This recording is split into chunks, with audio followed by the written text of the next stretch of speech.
Yeah, We Read It. I'm your host, Meggie Gates. And I'm your other host, Laura Petro. And this is the podcast where we read young adult novels from our youth. And we're best friends. And we discuss them. And for our first season, we are doing the Clique series. So if you haven't been listening to the other episodes, go back. You can kind of jump in wherever. Or don't, because, again, these books are very good at retelling you as quickly as possible what happened in the last books. Exactly. They're a reality show. Come in whenever. Right, come in whenever. We're happy to have you. Clean your kitchen during this. We don't care. We don't care. Do whatever you do whenever you listen to podcasts. Just come hang out with us.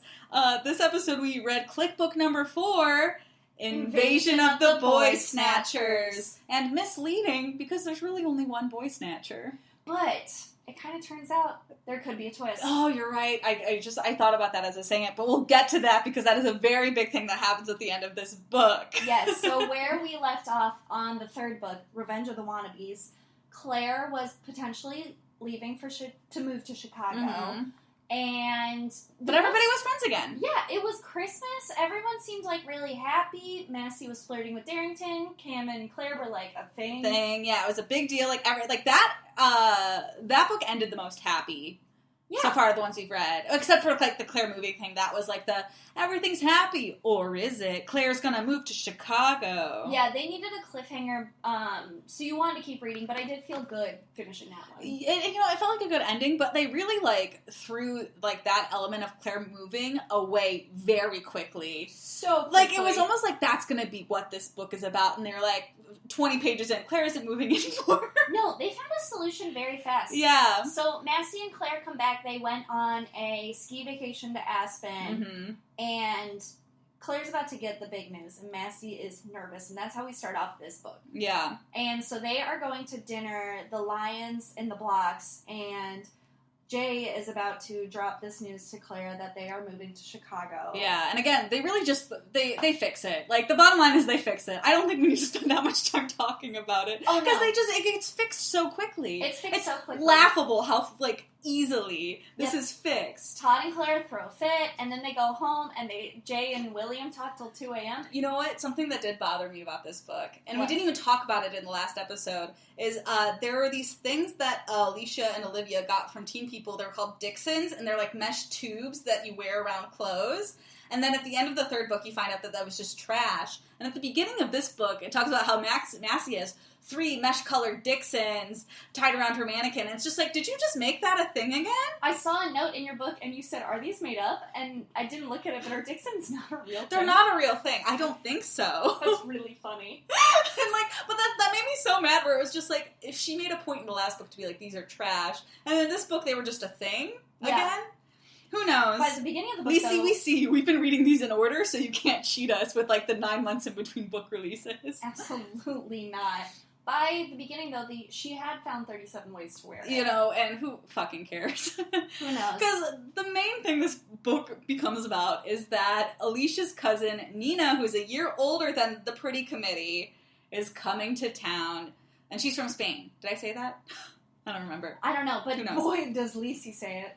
A lot. So before they go over to Alicia's, they do have to come to a compromise on Chicago. So their compromise is William offers Jay much more money, and Kendra and Judy, Judy is Claire's mom, and Kendra's Massie's mom, they're going to redo the guest house. So they blow it out, and essentially the only plot from that is that Massie and Claire are living in her room together. And again, that's not even Lacey does this thing where she sets things up like they're going to be these big plot points, and they're just not a big deal. No, and even when it goes to a point where it can serve it, it doesn't serve it at the end at all. So that was just like a thing that happened in the book. It didn't really do much. It was insane considering how heartbroken I was when I was like, Claire is moving to Chicago. I was sad. It was just like, she can't move. She just got into the Pretty Committee. We will bully her when she moves here, going back to her shitty Pretty Committee. Okay, we need to get into the Nina. We're going to spend so much of this episode talking about the existence of Nina. Yep. Who is, I don't even know how to describe Nina, because it's problematic. and it's weird. It is weird. So it opens up, they're going to meet Nina at a, meet Nina party at Alicia Rivera's house. Yeah. And one of the first things that pops out to me when they describe the house is they say that there's oriental masks on their wall. I missed that. Oh my god, I read that and, was laying in bed and I said, what? To myself. I feel like I've done that a lot of times in this book where I just go, what? Because a lot of it was, the way that I would read, when they had The Office and they were throwing that, party for Oscar, that's how it read, was how tone deaf the party they were doing. And then randomly they threw in oriental masks. Well, yeah, and so they have this party, and the lead up to Nina's arrival is, again, problematic in itself, because Massie doesn't care that Nina's here, because Nina's supposed to be hideously ugly. So bad. Yeah, she's like, whatever, it doesn't matter. Right now, Massie, all she cares about is if Derek is going to be a good goalie this year. Yeah. If not, that's going to ruin her. That's going to ruin her socials life if the boy she likes is a bad goalie. But when Nina walks out, she's a stunner. I never really understand what our opinion of Nina is supposed to be. All I know is that so much so, she must be hot, because when she walks down the stairs, not only do the kids her age cheer, the adults cheer. Which is crazy. And they also described her dress as, barely covering the top of her underwear, so I was like, is she just wearing a top and no pants? How I pictured it, too, was she was walking down the stairs. So hearing everyone cheering, once again, adults, knowing that, it was crazy. And my favorite thing, the moment she makes her entrance, page 51, one of my favorite quotes is, this couldn't be the same busted up girl Massie had seen in Alicia's vacation photos. No, it's, yeah. And then immediately after that, Dylan goes, wow, her chest makes Alicia's look like a back. And if we know how uncomfortable I was last book and how much they commented on Alicia's boobs, I got way more uncomfortable in this book because of how much they talked about Nina's boobs. It is true, but in a way, I think it just went over my head because maybe it was because Nina was so confident that I don't think that those ones stayed with me. But the bad comment, I actually laughed out loud. I feel like all of these boob comments stay with me so much. Not because I'm not a very big chested person, and I kind of like having small boobs. It's nice for me. It's my personal choice. Not my personal choice. It's just what I was given, and I'm happy with it. But these girls are in their first year of puberty, and they're in middle school. They're in 7th and 8th grade. Exactly. And that's what I find an issue with.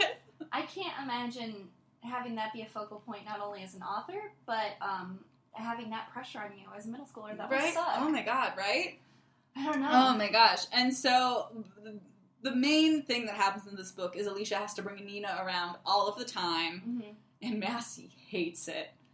Massie is not happy. Because Nina dresses provocatively and has huge boobs and has experience with boys, mm-hmm. and Massie has no experience with boys. And eventually Alicia starts also not liking this. Alicia's whole plot on the back is she might have to pick between her family and her friends, but she doesn't like this because she has a crush on this guy who this is how I read it, was Josh Hotz from Hotchkiss. Yeah.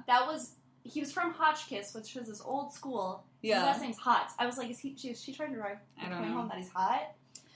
And eventually Nina kind of interferes with that. For how big of a plot that Alicia had last book, I was really sad that she basically got nothing in this book. And also Olivia just disappeared. Olivia, who was such a big character last book, is just gone. I thought that she left because Massie made a joke about her getting a boob job. Yeah, and I don't know if that's true or not. Maybe. Weird. Anyway. I know. It seems like for these two books, most of the drive was conflict with Alicia, which kind of sucks. Because I always viewed them as best friends. Yeah. It was weird that I just felt like she had no place in this book. She just was kind of there. Yeah, I agree. Okay, before we even talk more about Nina, we have to talk about, one, Kristen's haircut, and also her fucking word jumble thing that she does. Oh my god, I could not keep reading that. She just jumbles words up, so if it's sorry, it was O-R-Y-R-S. And then you have to guess what she's saying. So for the past few books, we never really talked about it because it wasn't important. Kristen would talk in crossword clues when she would be like, 7-letter word for revenge or something like that. Mm-hmm. And then at the intro of this book, it was like, Kristen stopped doing crossword puzzles and now does word jumbles. So she'll just speak in word jumble, and then everybody has to guess what she's saying. And I'm like, that is, and it happens the entire book. It is one of the most annoying things I've ever had to read. I would rather have the crosswords. The crosswords are fun. They're fun. Yeah. I think Lacey got tired of having to think of crossword ideas and said, this is easier. Honestly, I think you're probably right. And my favorite thing about Kristen is her plot. This entire book is that she just has a bad haircut. That's it. She does nothing else besides have a bad haircut. Well, Kristen's whole book is she has a bad haircut, and then there's just transphobia surrounding it. Yeah, there's a lot of transphobia surrounding it, and then they make fun of her for being poor still. That's pretty much it. So the day after Nina is introduced, they go back to OCD, and they have exchanged the Starbucks kiosk for this new kiosk called Virgins, which serves alcohol-free cocktails. Yeah, virgin cocktails. Yeah. But, like, why would you put that in a school? Well, I mean, Starbucks didn't make sense already, but I'm like, oh, okay, I'd want to be caffeinated to sit in hell for 8 hours. Yeah, but they're not even most virgin cocktails are just, like, juice and, like, sugar. No, I know, I'm saying oh, you meant Starbucks, yeah. Yeah, the virgin cocktails makes no sense to me. It's just, like a shittier juice bar. It's like an unhealthy juice bar. And Sage, who's like an 8th grader who opened this kiosk, I don't know if she's running it or is protesting it, but at some point Massie has started publicizing her State of the Unions, and she put out, because she's so jealous of Nina, foreign exchange students, and Sage just bumps into her and is like, by the way, Massie, I love that you put foreign exchange students as out. And that was a weird, bad thing to say. That was not great, honestly. Oh my gosh. Well, and we do have to talk about, now that Nina is hanging out with all these people, I think the first big exchange happens in line for virgins, when Nina makes this joke, well, I guess I can't be in line here because I'm not a virgin. Which is scandal because she is 13. It was just kind of uncomfortable for me to read at 25 because she is 13. This puts everything into context because we thought for the past few books that the girls were 13. I thought they were all 13, but then it's very clearly emphasized that Nina is a year older, and Nina says she is 13. Yes, because Massie keeps making jokes about her being a grandma, even though Massie has this weird obsession with brooches. Oh my god! This book? Massie. There's a quote that's like, Massie's like, she's so excited to have the biggest brooch collection in Westchester. And I was like, Massie, I don't think you're ever going to get kissed if you want that's your attitude. I know. I was like, okay, pot calling the kettle black right now with your fucking brooch collection. Take it back. Take it back.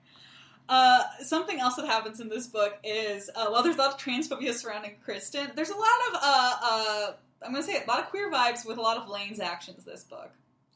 It is... interesting. Yeah, that is true. It seems like she's got political activism, but she doesn't understand inner misogyny. But I think that it's like, why are you so focused on putting up Nina? All I'm saying is Nina said she had experience with boys, and Lane just said, ew. Maybe she. Lane also broke up with Eli this book. But okay, she's definitely like has to be gay because that was. I think she is. Like, I got that vibe from this book. Because the Eli one, like, was already... I mean, it doesn't make him gay if he... Well, he probably is queer if he wears a lot of makeup, which is fine. Men expressing themselves... People are allowed to wear makeup. Being more feminine is great. But she does break up with him because he wears a lot of makeup. That is... Okay, I'm going to go way too off that if we do that. So we'll move on. So they are there in the lunchroom that day, and Nina's giving them advice on how to get guys. Mm-hmm. And freaking punch to the face. This is when we learn that Cam and Darrington, they actually don't want to go to the Cupid's dance. Oh, because they don't want to go to the dance because the way you have to get asked to the dance... Insane. This is a thing another thing I read and I was like, why? I had to reread it. It's, so the way, the girls have to ask the guys to this dance, this Valentine's Day dance, and it's going to be after the soccer game. Okay, listeners, you have to follow along because this will sound very confusing. It will. So after the soccer game, every Briarwood boy is going to dress in a head-to-toe Velcro suit, and the girls, all of the OCD girls have to take felt arrows and shoot them at the Velcro-suited guys, and whoever they hit with an arrow is their date for the dance. It's very confusing. It's weird, it's very confusing, and I also don't think it would work. I would love to be a parent in the stands being like, that's my girl, and she's just running with a bow and arrow, trying to get a guy in full head-to-toe Velcro. When I was reading that they were somebody was going around handing out the Velcro suits, and I was like, how many did they buy, and where did they get them? I know, and the fact that Cam and Darrington were like, we don't want to do it, I was like, do they have to do it, or can they opt out? Because then they did it. Yeah, they did. Yeah, because Massie was like, okay, Massie did them dirty, which I love. She was like, okay, fine, we'll just go with different guys. And then Darrington's like, no, wait a second. Well, and then here's the thing. This book was really reminiscent of book 2 because it was, once again, Dylan and Kristen pitted against each other.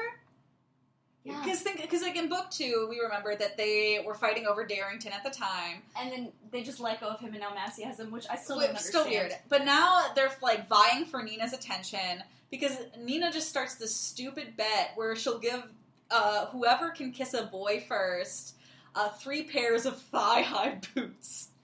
Yeah, so they're really excited about these boots. Yeah, I don't know, that's the thing with Kristen and Dylan in this book. We never really understand what side they're on.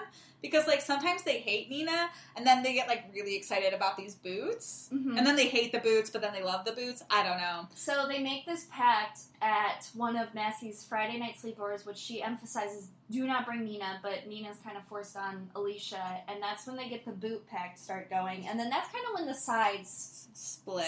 And I do have to say, because at this point, when they, make this bet, Dylan and Kristen both, pick, these are the guys I'm going to go for. And the quote that Kristen says, I have to read it because it made me so uncomfortable. And this should not be in a book at all. Mm-hmm. Kristen says, I'm going to go for Kent Hurley. He's a total guy. I heard he slides his cell phone under girls' skirts. I forgot about that. I literally, I cannot believe that was in this book. That's so terrible. That is so bad. The connotation of her saying that she would go for somebody like that is a terrible thing for a middle school girl to read in a book. Absolutely. That's saying that's an okay thing for guys to do, and I was so mad. And tying masculinity to that trait? Oh my God. It sent chills down my spine. Jesus, that's shitty. Well, yeah, after that, not as bad, but they do end the sleepover with, Nina kind of challenging Claire, Alicia, and Massie, who all have, pretty set crushes, and she's like, I can get anyone.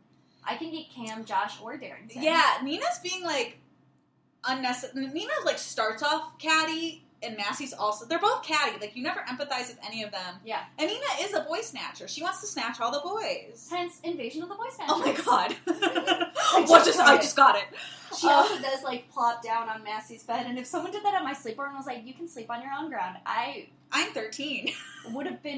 I would have felt too afraid to call them on it, but I would have been mad. I would have journaled about it. My favorite thing about that sleepover, this is one of my favorite parts of the book, is Claire wakes up the next morning from the sleepover, and her face is just, red and puffy, and it turns out she's allergic to Massie's dog, Bean. And Massie's mom, Kendra, comes in, being like, Claire, are you sick? And she goes, are you allergic? Oh, wait, no, you're allergic to dogs. And she goes, just a little bit. And then she goes, well, do you feel, fine for now? And Claire was like, no. And she's like, we'll deal with this after my workout. Oh my God, I know, that was crazy. And she's like, your mom will be home soon. I'm gonna go work out. I was like, this girl slept the night with a dog. She needs an EpiPen. Oh, and then after that, Massie got mad that Claire was allergic, so Massie rubbed Bean over all of her clothes. Yeah, that didn't make any sense to me. She didn't either. And then they're kind of fighting, but, not really. That is thrown away really fast. Yeah, again, a lot of things get thrown away. The Clique books move so fast. Bean just is now sleeping with Inez, the housekeeper, in the basement. Yeah, and that's thrown away very quickly. So the next day they go to a soccer game, and somehow, also, I thought the person bringing out, food, being popcorn, food, had Perrier water. I thought that was so funny. Honestly, anything can happen in the world of the Clique book. And Massie complains Claire, she's also, a little bit mad because of the Bean thing, but she's like, I'm just saying, my cotton candy Glossic Girl collection lip gloss is missing. Yeah, some fun thing Massie has in addition to her brooch collection is this weird-ass weekly lip gloss thing that comes, and a bunch of weird flavors keep coming, cotton candy and raisin pudding. She gets hay once. Taco Bell with an extra E. Yeah, it was weird. And she blames it on her, and they're at the soccer game, and Alicia is putting on cotton candy lip gloss, and Claire's like, can I borrow that cotton candy lip gloss? And then, like, lets Massie know. And then they all get on her for being a thief, because things have been going missing during this book. They're trying to accuse Nina of being a thief, because lots of things are going missing. And so this is the big game. So after the game ends, this is when the boys suit up in their Velcro, and Massie and Claire are like, okay, we're ready. We're going to do this. This is great. Blah, blah, blah, blah, blah. They don't catch Cam or Darrington. No. In fact, Cam and Darrington are running away from them. They're running away from them. And Cam has mysteriously been not texting Claire back. Yeah, which is, like, kind of shady. Like, the boys suck in this book. The boys suck in this book. They really do. And another thing is, Nina is secretly an archer because she catches 7 boys. She does mention that she, like, studied archery. And we don't know the other 5, but the 3 of them are Josh. Yeah, we don't name the other boys. We don't know who they are. And it's also, like, kind of shitty that Nina shot all these boys and immediately picked to just go with Alicia's, Massie's, and Claire's crushes. Like, don't do that to your cousin. Like, okay, I get it. Massie's been mean to you. If you want to be catty back, do that. But, like, Alicia and Claire have done nothing to you. You're just being kind of mean. Yeah. Oh, for sure. At that point, she had no stakes in the game. And I keep trying to look for, like, a hero in these books, and I really need to stop, because I can't find one. I just need to let the ride happen. Mm-hmm. I do have to say, the next day, though, at school was one of my favorite days that they have had reading thus far, because it's just, like, the first day that I was so in school, and so much shit happens, and I was like, this is really fun. Oh my god, they get, like, 2 detentions in a day! They get 2 detentions. So their first detention is because they're late, because Massie will not let Claire shower, and Claire really needs a shower. And so they are, like, 10 minutes late, so they all get detention first period. But not only this, Kristen shows up wearing a water bra from Victoria's Secret. I forgot about that. And a wet seal v-neck. And Dylan has, like, a shitload of makeup on. Which also comes back as how they get their second detention, I'm pretty sure. Something like that. No, they get their second detention because they're going to do Operation Toe Jam on Nina. Mm-hmm. And it's this, okay, Operation Toe Jam, I need to talk about it because it made no sense to me. I didn't get it. So Claire's like, oh, me and my friends, we used to do this thing when we would want to flirt with guys back at my old school. But if we tweak it a little bit, it will work for destroying Nina. And I'm like, okay, interesting. But then it turns out Operation Toe Jam is just buying a bunch of gum, chewing it, throwing it on the ground, and ruining Nina's boots. And I was like, how would that ever be used to flirt with guys? Also, how is that you ruined a pair of boots? I know. And then that's the plan? Claire, like, Good Samaritan brings her, it, like, as a part of their plan, to the nurse's place to get shoes, and gets 2 different colored shoes and socks. And that's it. They're like, if she has fugly feet and these ass shoes. I literally wrote down in my notes, they said this, she's nothing without those boots. And it's like, well, nope, she still has huge boobs, if we remember. It didn't even work, because the next day, everyone was wearing socks. Yeah, everyone was just like, wow, Nina wore mismatched shoes from the nurse's office, I'm gonna wear mismatched shoes. So, it was just like kind of like a filler for a few pages. Massie and Claire get detention because of that. Dylan gets detention because she wears too much makeup in art class. Kristen gets detention for one of my favorite reasons, which is she bends too far over the Bunsen burner in science class and her water pot explodes.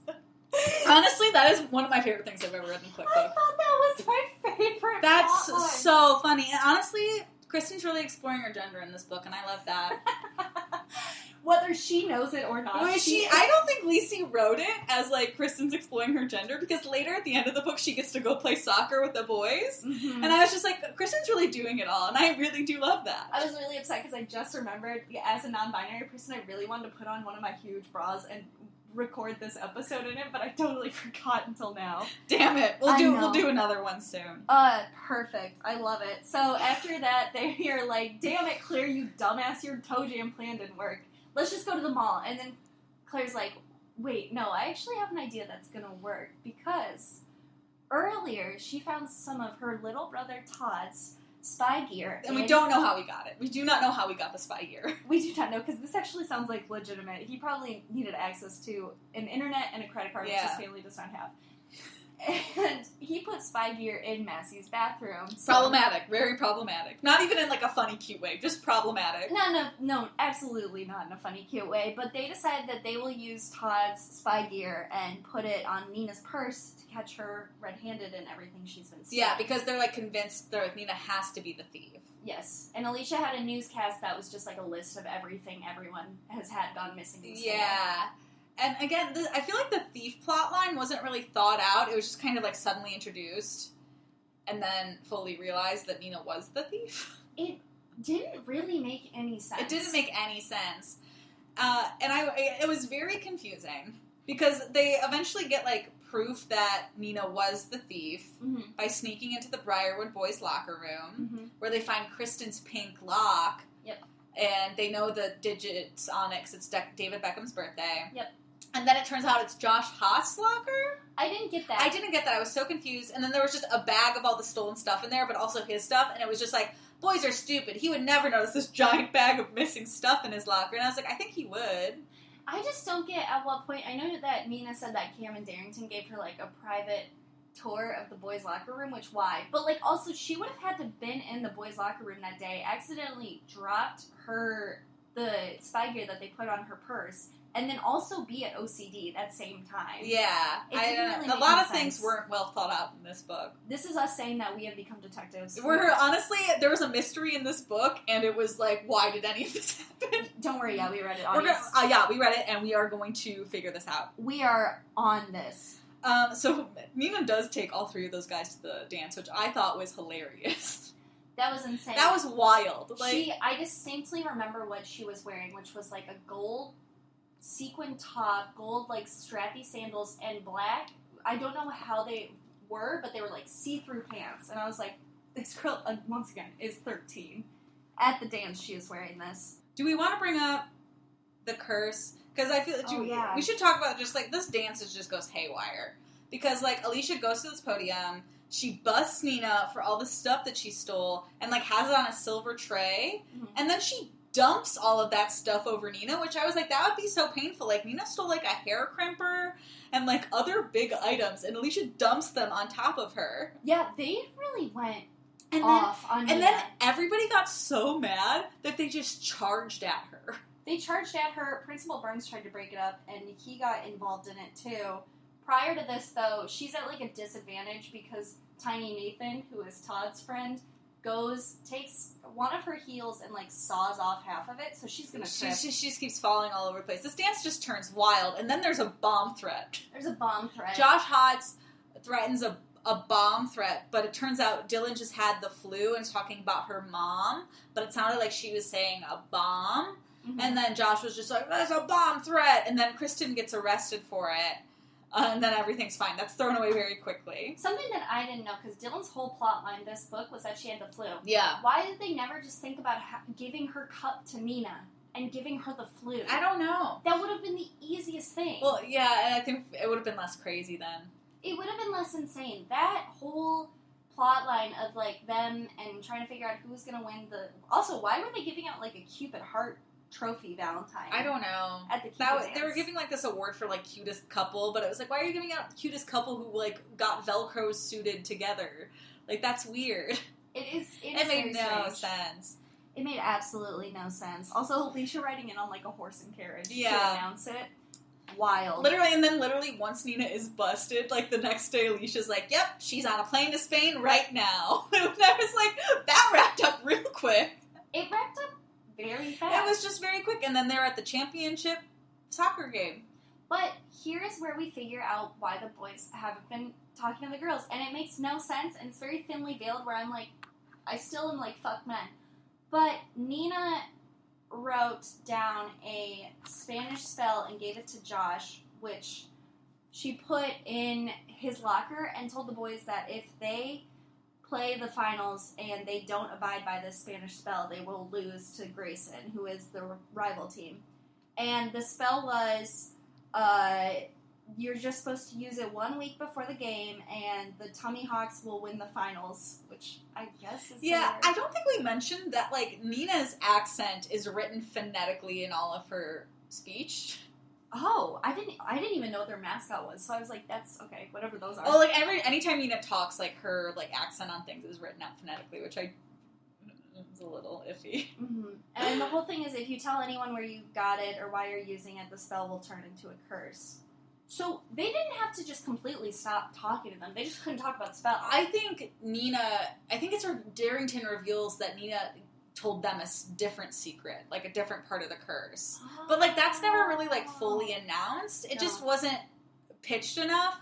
Because it turns out that, like, Nina had, like, convinced all 3 of these guys that there was a curse, and they weren't allowed to talk to any of the girls they liked, and then they were going to win the game.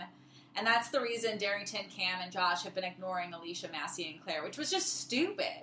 It was weird. It was just stupid. But Massie and Claire and the girls, but mostly Massie and Claire, go under the pretense that Cam and Darrington don't like them. They like Nina. So they're trying to get over them. And to compensate for this, Massie is like, stop paying attention to Cam on the field. Move on. Yeah. Wave at Josh. Whatever. Wave at Josh. And Alicia's like, I'm over him. Josh sucks. And so Claire starts waving at Josh, and Josh is like, hey, Claire. And then Darrington gets DQ'd. Mm-hmm. Well, he doesn't get DQ'd, he gets hurt. Ball of face. He apologizes to Massie. Yep. He's like, under the bleachers, he's like, meet me on the bleachers. And he's like, we couldn't talk to you guys because of this spell. Weren't you guys in on it? And Massie was like, oh, yeah, of course we were in on it. Duh. Yeah. And then Massie gives him, like, her little M pen, and he's like, I'll never take it off, I promise. Very cute. Honestly, that was pretty cute. Because he really wanted the MVP pin, and he wasn't going to get it, so she gave him one of her brooches. The only time I liked the brooch collection in this whole book. And we're hoping that it's abandoned in the 5th book. I'm sure it will be. And then the next chapter broke my fucking heart. Oh my gosh. So this entire book, Claire wants her, like, kiss from Cam, and it sets up that, like, Claire's, like, leaning towards him, and she's, like, thinking about, like, which way should I turn my head? What do I do with my lips? What am I going to do? I just have to let it happen. So cute. And then it's like, yeah, he's shorter than her. And yeah, he tried to stick his tongue in her mouth. And I'm like, okay, this is taking a turn. Short king. And then she opens her eyes. Humble God. And then off in the distance, she hears, what are you doing? And it was Cam watching her kiss Josh Hotz. And that's how the book ends. It broke my heart. I thought they were also under the bleachers. Yeah, I thought, like, I literally do not remember reading this when I was younger, and I literally thought, I was like, oh my god, Cam told Claire about this curse too. I'm so excited that they're kissing. I didn't realize until you texted me and explained it, because I thought they were also under the bleachers. Again, very confusing. Lots of parts of this book were written very confusingly. I thought she couldn't see who she was kissing, but you said that Massie just couldn't get to her in time to tell her that. Yeah, that's like the thing that's never really explained. Like, they read the note to Josh that Nina wrote about the curse in the locker room when they find all the stolen stuff, but they never really, like, realized that it applied to Darrington and Cam as well until later. Mm-hmm. There's a lot of holes. Plenty of holes. I think we needed to do our top 5 list this episode, and this episode is going to be the top 5 things said about Nina or by Nina. Mm-hmm. Which I think it just had to be. There was just so much wild shit that was said this episode. Yeah, and the sayings or phrases that were problematic. So I'll start with number 5. Okay. Number 5 is the Nina is Obscena posters that Lane and her friends keep hanging around the school. Yeah, and they also show up in potato sacks. They show up in, like, potato sacks. It was weird. And keep yelling at her at the dance. And usually I would be like, this should be higher up. But truly, Nina doesn't give a shit. Yeah, Nina's like, any press is good press. That's literally what she says, which is kind of iconic. Okay, so number 4 for top problematic things said by or about Nina.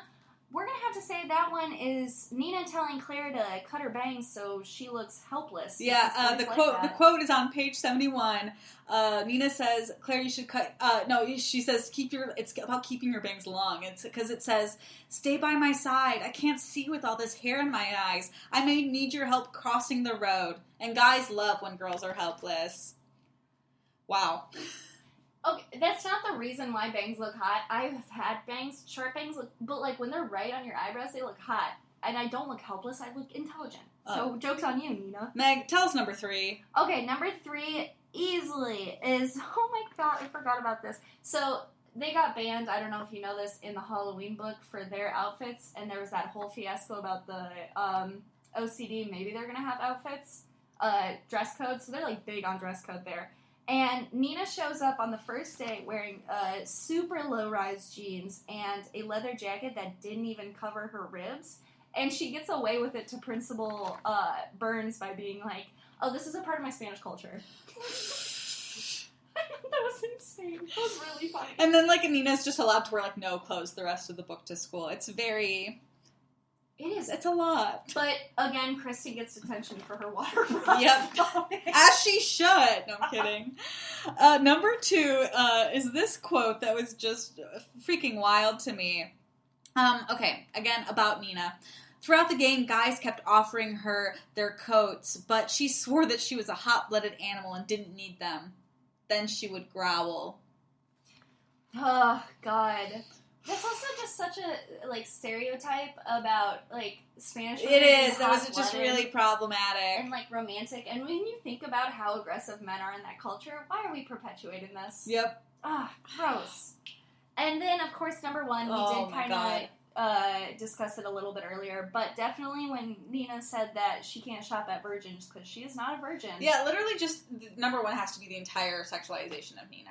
She is 13. She is 13! And, like, the amount of time she advertises that she's not a virgin, and that, like, it's weird. It's just so weird. It is. Not because, like, it's bad for people to have sex, but just because, like, that's her thing, and that's very uncomfortable to pitch to middle school girls. It is weird, too. And I mean, like, all middle school culture, I feel like, when I was growing up, and probably, not saying it's universal, but I'm sure it's universal, but, like, we were, like, even embarrassed to get our periods. Yeah. Why would we be... I mean, I was also in Catholic school, but I didn't even want to say I, like, kissed someone. Yeah, like, I was, like, none of my friends talked about their periods growing up. Mm-mm. Like, we didn't do that. I'd be so nervous to say that. Should we do our State of the Union? Of course we should. Alright, so for our first State of the Union, we're going to say, very out on this book, might have had a lead up in the past, but the racial stereotyping. Yep, throw it away. That should be thrown out for good.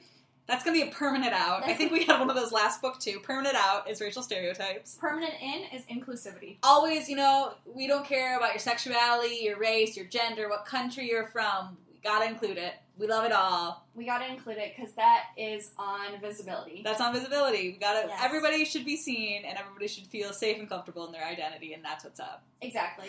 Out, again, we said it before, sexualizing teens, but also out as virgins for life, because Sage wears those shirts. You know, and instead of those opposite extremes, throw them both out.